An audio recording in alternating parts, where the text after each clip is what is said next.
Ce journal vous est offert par l'Université technologique du Lualaba.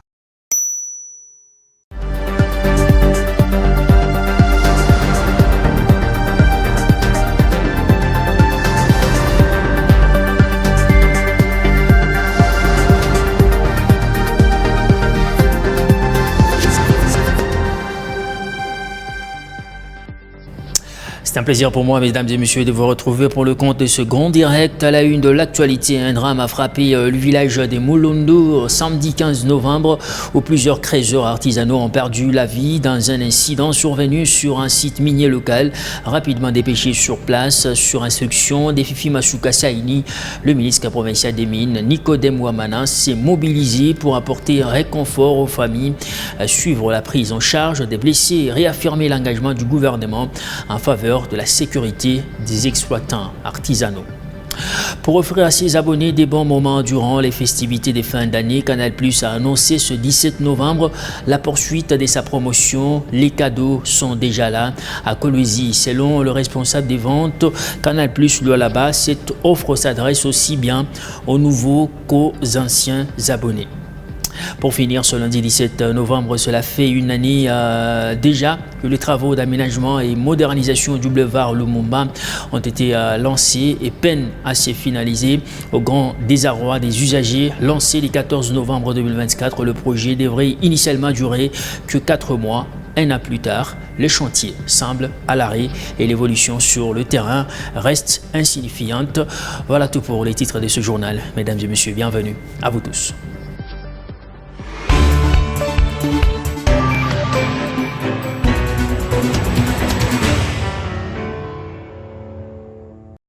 Commençons par cette nouvelle.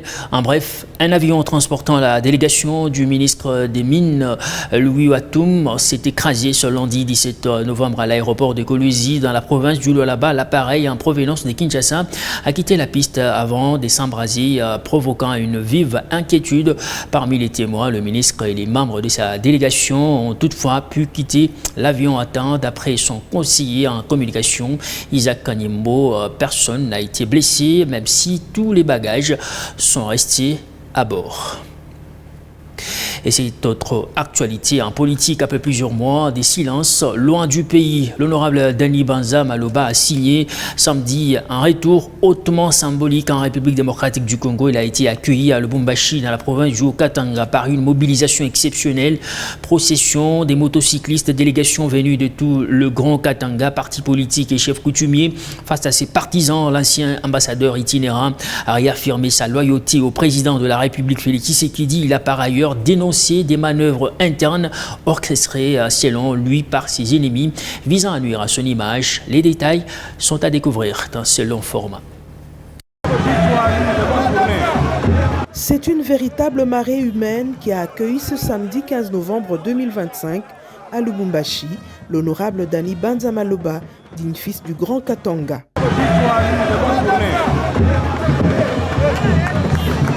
À sa descente d'avion à l'aéroport de la Loano, il a été reçu avec les honneurs par les autorités coutumières en signe de reconnaissance, puis par une forte délégation conduite par le gouverneur du Tanganyika, Christian Kitunga Muteba, également secrétaire général en charge de la mobilisation du parti ACO, cher à Dani Banza Maloba.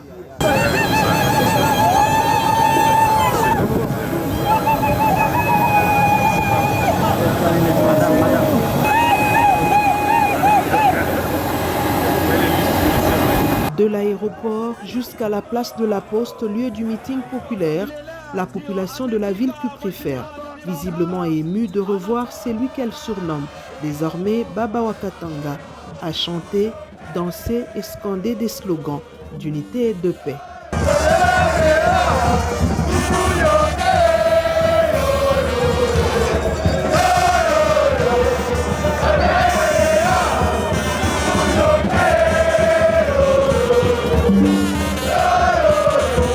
Devant une foule surchauffée, l'honorable Dani Banza Maloba a remercié le président de la République, Félix-Antoine Tshisekedi Tshilombo, ainsi que la première dame pour leur implication dans sa sécurité et son retour au pays. Je voudrais d'abord rendre un vibrant hommage au chef de l'État, Félix Tshisekedi, qui a permis que je sois ici aujourd'hui. Vous connaissez la guerre que mes ennemis me font. Le chef de l'État est Il n'y a personne qui peut privatiser le chef de l'État. Il est le chef de tout le monde, n'est-ce pas? Fachini wetu shimbo haina vile. Donc hakuna mtu ila tajipika mkilari asema atamprivatize haina vile. Donc leo tunatafuta kwanza par rendre hommage au chef de l'État. Aujourd'hui, je rends hommage au président de la République et à la première dame Denise Nyakiro. Ce sont eux qui ont neutralisé mes ennemis et c'est grâce à eux que je suis ici en bonne santé. Acclamons d'abord le président Fachi.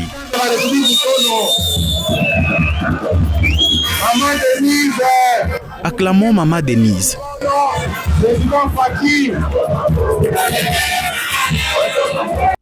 Il a salué les partis membres de l'Union sacrée pour leur mobilisation avant d'appeler à l'unité, l'amour et la cohésion pour le développement du Grand Katanga. Tunaona tunafika wakati Kongo tunatraverse maproblème mingi sana. Hapa tunafika wakati ifo kurudisha amani muhimu kini. Pale mwenyeona mimi narudia hapa ni juu niko na encourager processus de paix.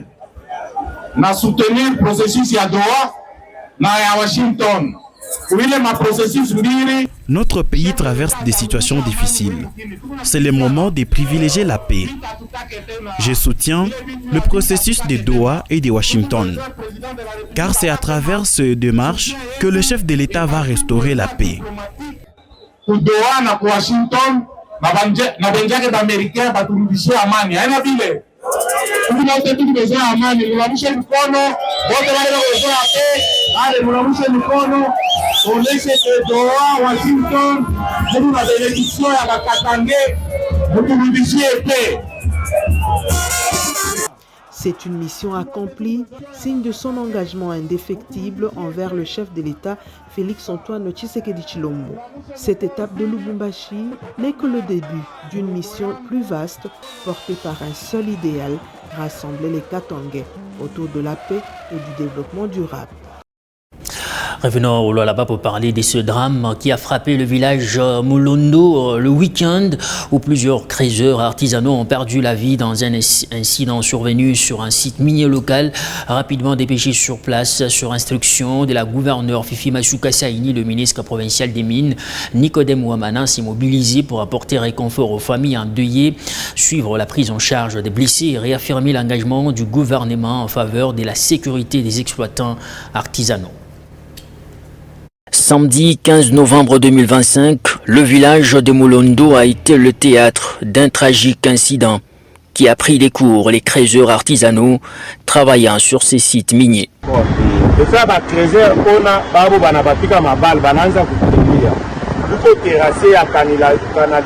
Ces dégâts malheureux ont été causés par le coup des balles. En voulant s'échapper, la passerelle a cédé, occasionnant ainsi les noyades et la mort des créateurs.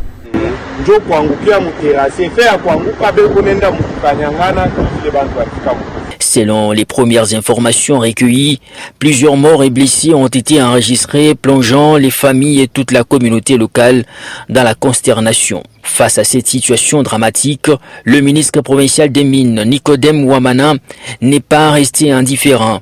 Mandaté par la gouverneure Fifi Masuka Saini, il s'est immédiatement rendu sur les lieux du drame pour apporter son soutien aux familles éplorées et calmer les tensions.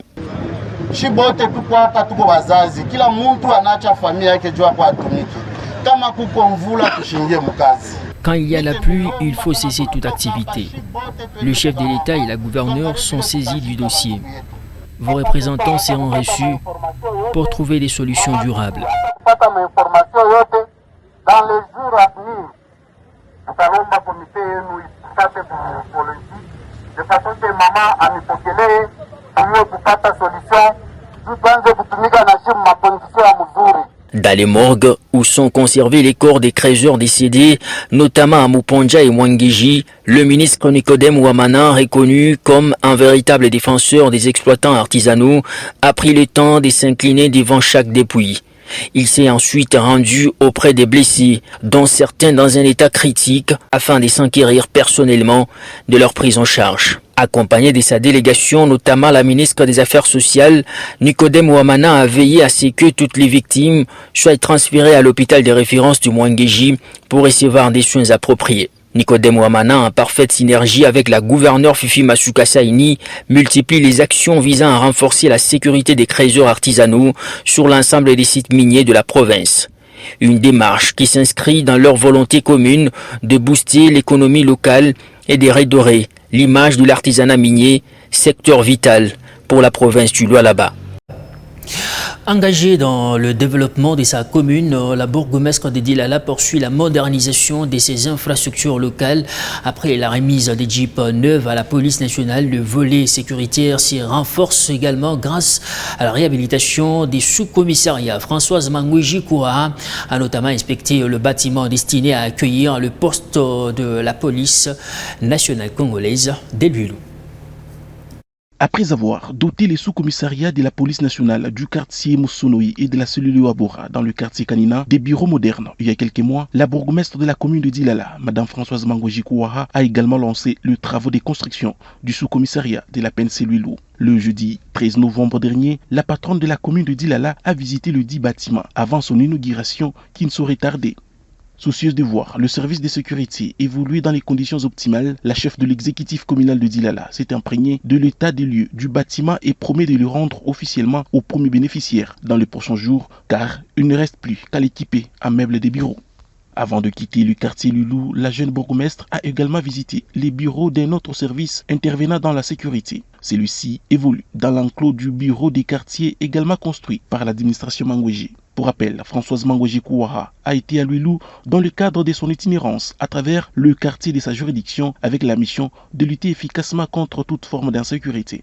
Cette quête de la sécurité des personnes et de leurs biens vient répondre aux aspirations de la gouverneure de Provence qui souhaite voir tous les lois là-bas demeurer un havre de paix selon la vision du président de la République et chef de l'État, Félix-Antoine Tshilombo Tshisekedi. Et puis dans le secteur des Lulou, cette entité territoriale décentralisée franchit une nouvelle étape dans le renforcement de son système de santé sur l'impulsion de la chef des secteurs Betty Kando Katoke et grâce à l'appui de Kamoa Copper Company KCC. L'hôpital de référence de Lualaba Mupondja vient d'être doté d'un important lot d'équipements médicaux modernes, marquant un tournant décisif dans l'amélioration de la qualité des soins offerts à la population. Le secteur de Luilou poursuit résolument sa marche vers les développements social et sanitaire sous le leadership éclairé de sa chef de secteur Betty Kando Katoke. Après la construction du centre d'imagerie médicale et la dotation du centre de référence des Mupondja en plusieurs équipements modernes, dont les frigos mortuaires, la dynamique d'amélioration du système de santé local se poursuit avec un nouveau geste fort. Dans le cadre de la mise en œuvre de son cahier de charges, la société Kamoto Copper Company, KCC en sigle, a procédé à la remise officielle d'un important lot d'équipements médicaux à l'hôpital de référence de Lualaba Mupondja, une structure sanitaire située au cœur du secteur de Luilou. Nous disons sincèrement merci à Maman Kando qui nous a doté ce matériel. C'est un cahier de charges que nous lui avons présenté et elle a répondu directement à ça. Nous disons sincèrement merci. Avec cet appui du secteur Luilou, nous sommes en mesure de prendre en charge ici sur place la population. Cette action s'inscrit dans le vaste programme initié par la chef de secteur Betty Kando Katoke pour renforcer le plateau technique des structures sanitaires locales et offrir des soins de qualité aux populations des villages environnants. Les matériels remis comprennent notamment une ambulance moderne, une table d'opération multifonctionnelle, 2 lampes cialytiques, un concentrateur d'oxygène, un appareil de radiographie numérique, une machine échographique portable, un lot complet d'équipements de laboratoire, ainsi qu'un lit d'accouchement destiné au service de maternité. Je salue avec déférence l'engagement constant de son Excellence Monsieur le Président de la République, chef de l'État, Félix-Antoine Tshisekedi Tshilombo, qui fait du secteur de la santé, le social, l'un des piliers majeurs de son programme de développement national. Représentant la chef de secteur, Castrongwewa a salué ce partenariat fructueux entre KCC et l'administration locale, soulignant que cette dotation de haute portée sociale vient améliorer la prise en charge de patients et sauver davantage des vies. La cérémonie des remises s'est déroulée dans une ambiance de satisfaction et de reconnaissance en présence des autorités locales, du personnel médical et des habitants venus témoigner leur gratitude envers Betty Kando Katoke et la société KCC. Grâce à cette collaboration exemplaire, l'hôpital de référence de Lualaba Mupanja dispose désormais d'un plateau technique renforcé capable de répondre efficacement aux besoins médicaux urgents et d'assurer une meilleure couverture sanitaire dans tous les secteurs de l'Uilu. Ce lundi 17 novembre, cela fait une année, les travaux d'aménagement et de modernisation du boulevard Lumumba à Kolwezi à peine assez finalisés au grand désarroi des usagers. Lancé le 14 novembre 2024, le projet devrait initialement durer 4 mois. Un an plus tard, le chantier semble à l'arrêt et l'évolution sur le terrain reste insignifiante. Les usagers ne cachent plus leur frustration. Pierrot Mboukani pour les détails dans ces images. Joyeux anniversaire mon Kolwezi, surtout mon province à Lualaba. Il a fait presque une année. À l'issue des différentes plaintes des usagers de la chaussée Lumumba à Kolwezi, les engins de l'entreprise générale Malta Forest ont été déployés pour les débuts des travaux de réfection de cette avenue ce jeudi 14 novembre 2024. Enoch est le CEO de l'entreprise commise à ce chantier. Il nous donne les détails sur la nature des travaux. Nous allons complètement refaire à neuf avec un corps de chaussée complet de l'ordre de 50 cm, des caniveaux pour gérer les eaux pluviales de part et d'autre, un terre-plein central bétonné avec éclairage solaire pour remédier aux problèmes électriques actuels. Donc cette chaussée sera réalisée en 4 mois, 2 fois 2 voies sur 1 km 300. Selon les constats, seule une portion de plus ou moins 500 mètres a été aménagée depuis le début des travaux, sur une distance totale d'1 km 300. Pendant ces temps, tout est abandonné. Plusieurs têtes d'érosion se forment à l'autre portion, menaçant non seulement cette voie stratégique de la ville, mais également la sécurité des habitants et riverains. Les usagers qui empruntent quotidiennement les boulevards Lumumba ne cachent plus leur frustration. On doit contourner. Regarde les embouteillages. On dit que c'est une province pilote, mais regardez les routes. On utilise maintenant le sens unique parce qu'il n'y a plus de passage. Il fustige les silences des autorités compétentes et réclame des explications claires sur les causes de ces retards jugés injustifiés. C'est incompréhensible que la route principale soit encore non inachevée et on n'a pas d'explication ou quoi que ce soit. Et c'était un contrat qui devait prendre, je pense, 3 mois, quelque chose comme ça. Actuellement, là, ils ont déjà dépassé. Au lieu de cela, ils ont fait cela fois 4 et il n'y a rien. Il serait mieux de laisser comme c'était auparavant que faire ce genre de travaux inachevés. Ils exigent également la reprise et l'achèvement urgent de ces travaux, devenus une source de calvaire pour la population. Pour eux, il est temps que les responsables du projet assument leurs engagements afin de redonner à cette artère principale son éclat et sa fonctionnalité. Ce journal se poursuit pour offrir à ses abonnés des bons moments durant les festivités de fin d'année. Canal+ a annoncé ce 17 novembre la poursuite de sa promotion. Les cadeaux sont déjà là à Kolwezi. Selon les responsables des ventes de Canal+, là-bas, cette offre s'adresse aussi bien aux nouveaux qu'aux anciens abonnés. À l'achat d'un kit complet, les nouveaux clients bénéficient des 2 mois d'abonnement Access offerts. Quant aux abonnés fidèles, un bonus tout canal leur est accordé lors du réabonnement.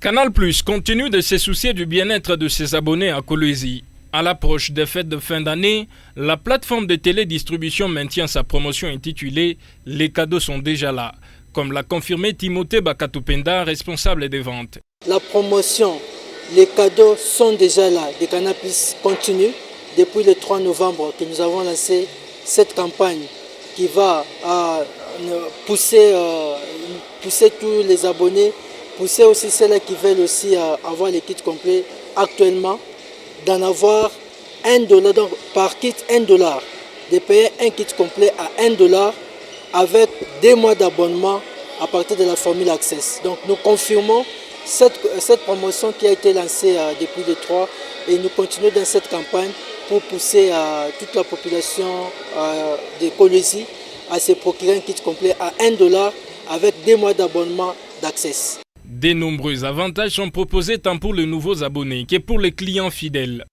Donc les clients vont pouvoir retrouver la reprise des aides des championnats européens, c'est déjà week-end, vendredi, samedi, bonnes affiches et la semaine prochaine déjà, la Ligue des champions aussi va reprendre sur nos antennes.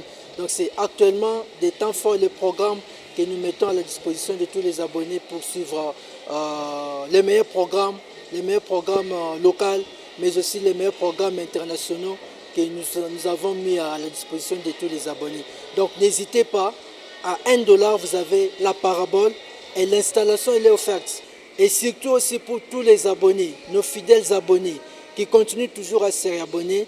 La bonne nouvelle ce matin c'est que nous avons doublé le bonus de 15 jours à 30 jours. Donc désormais, vous avez un abonnement de $10.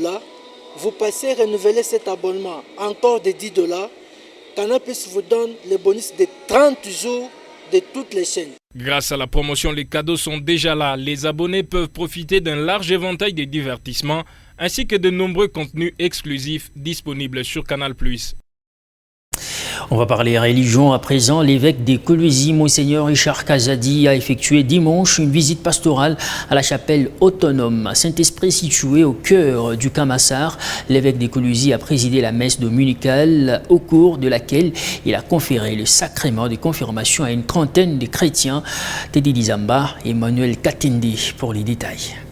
Enclavé au milieu du Kamassar, un quartier de Kolwezi où les routes cabossées rendent l'accès difficile, la chapelle autonome Saint-Esprit a reçu ce dimanche 16 novembre l'évêque de Kolwezi, Richard Kazadi Komba, pour une visite pastorale. Malgré l'inaccessibilité du site, souvent isolé par des avenues impraticables, les fidèles se sont mobilisés dès l'aube pour accueillir leur pasteur, venu s'unir à eux.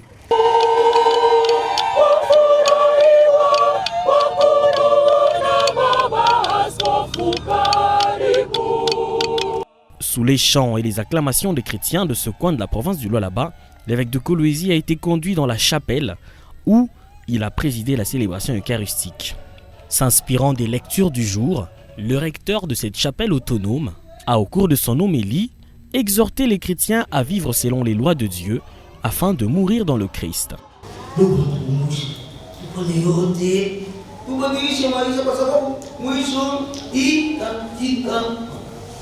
Point fort de la célébration, la confirmation d'une trentaine de chrétiens, jeunes et adultes, venus recevoir la plénitude du Saint-Esprit des mains de l'évêque de Kolwezi, qui va, à travers des gestes lents, imposer l'huile du Saint-Crème sur les fronts des chrétiens. Un instant solennel qui a redonné un souffle nouveau à cette communauté, souvent éprouvée par son isolement géographique. Au terme de la célébration eucharistique, Richard Kazadi a longuement salué les familles, prenant le temps d'écouter leurs joies comme leurs soucis. Toujours proche des fidèles de son diocèse, l'évêque de Kolwezi n'hésite pas à braver des routes défoncées, serpenter entre les flaques, pour rejoindre l'un des quartiers les plus négligés en infrastructure. Une manière d'incarner concrètement un épiscopat de terrain proche de ses fidèles, où aucune distance, ni géographique ni humaine, n'est trop grande pour aller rencontrer le peuple de Dieu. Toujours le dimanche à l'église Mireille 20, cette dernière a clôturé la semaine d'unité organisée pendant 4 jours autour du thème Jésus-Christ, notre espérance. L'événement a rassemblé les fidèles venus de toutes les paroisses. Moment fort de louange et d'adoration, marquant la clôture de la semaine d'unité de l'église Mireille sous les thèmes Jésus-Christ notre espérance. Toutes les paroisses de l'église Mireille étaient représentées à cette rencontre spirituelle, placée sous les signes de l'unité et de la foi. Après la prière d'ouverture, s'en ont suivi les prestations musicales animées par les chorales venues des différentes paroisses, offrant aux fidèles un riche moment de louange et d'adoration.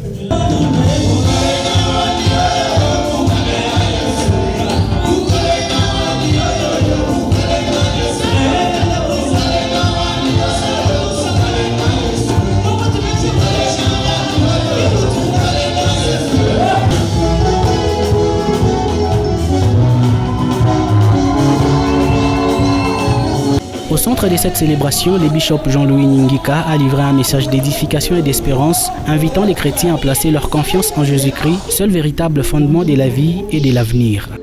Et bien, je vais terminer ce soir en vous disant, Jésus-Christ, il est le chemin, vérité et la vie. Donc, le soutien de ce soir, ça va se catégoriser dans Jésus. Vous savez, quand nous parlons de Jésus, c'est une déclaration. Donc, dans les évangiles de Jean, cette semaine d'unité vise à consolider les liens entre les fidèles tout en ravivant leur engagement chrétien. En reconnaissance du travail accompli, une remise de brevets a été effectuée en faveur des prédicateurs qui ont assuré les enseignements au cours de ces 4 jours. La célébration s'est achevée par l'annonce du pasteur Jean-Louis de la subdivision en 2 districts de l'église Mirevan sur les territoires de la province du Lualaba. Et puis le ministère des Finances, au travers la Direction générale des impôts, annonce que l'utilisation de la facture normalisée sera obligatoire à partir du 1er décembre 2025 pour tous les assujettis à la TVA sur l'ensemble du territoire national. Les entreprises concernées doivent se conformer à cette exigence. La DGI précisément que les charges relatives à l'IPB ne pourront être déductibles qu'avec une facture normalisée. Les sociétés n'ayant pas le système de facturation sont encouragées à utiliser une unité de facturation ou les UF gratuits disponibles sur le site edf.dgidc.cd. Celles qui posséderont un système de facturation électronique doivent impérativement les faire homologuer auprès de la DGI avant la date limite du 1er décembre. En outre, le ministère des Finances informe toutes les entreprises assujetties à la TVA que la DGI met en place des webinaires gratuits du 10 novembre au 19 décembre de l'année en cours pour aider les entreprises à se conformer à cette nouvelle réglementation. En page noire, on va parler du décès de ces grands hommes de la province du Lualaba où le président de l'Assemblée provinciale, Jean-Marie Kassia, a pris part ce lundi aux obsèques de feu Ndalayav Pierre, décédé le 11 novembre à l'âge de 80 ans. Une présence forte chargée d'émotions qui dépasse les seules obligations institutionnelles ont été remarquées au cours de ces obsèques. En natif de la cité Jekamine Kolwezi, l'honorable président Jean-Marie Kassia a tenu à manifester sa solidarité envers la famille du disparu en assistant personnellement à la messe d'adieu célébrée en la paroisse Saint-Antoine de Padoue. Durant la cérémonie, l'honorable président s'est dit profondément touché par la disparition d'une figure connue, respectée et étroitement liée à l'histoire de leur cité. Il a ensuite déposé une gerbe de fleurs en signe d'hommage et de reconnaissance.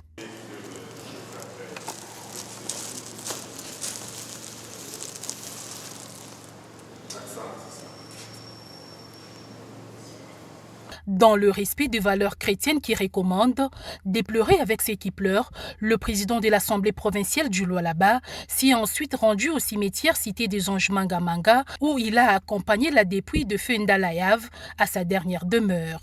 Autour du cercueil, anciens collègues, proches, amis et membres de la famille ont laissé éclater leurs émotions.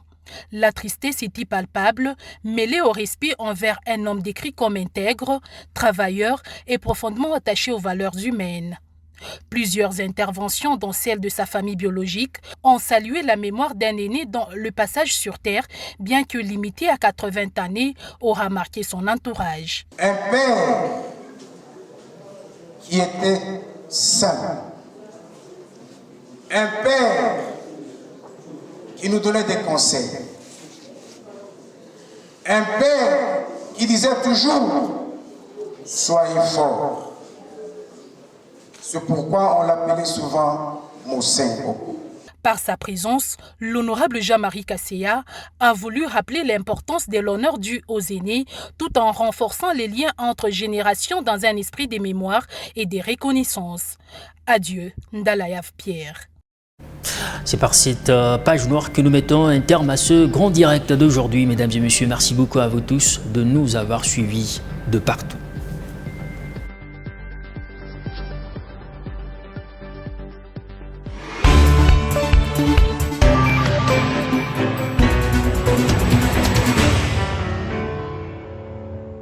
Ce journal vous a été offert par l'Université technologique du Lualaba.